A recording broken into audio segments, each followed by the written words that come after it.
আপনারা বারবার ভুল করছেন, এইভাবে করবেন না। শান্তিপূর্ণ ভোট শান্তিপূর্ণভাবে হতে দিন। এইভাবে যদি করে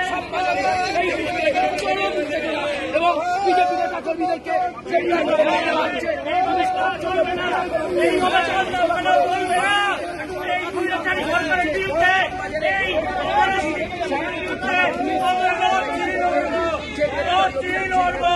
এইভাবে যায়নি, যাবে না।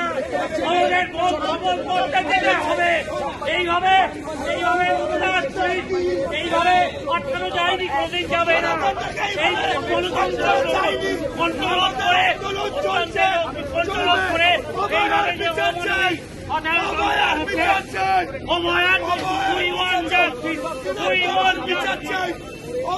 বিচার চাই।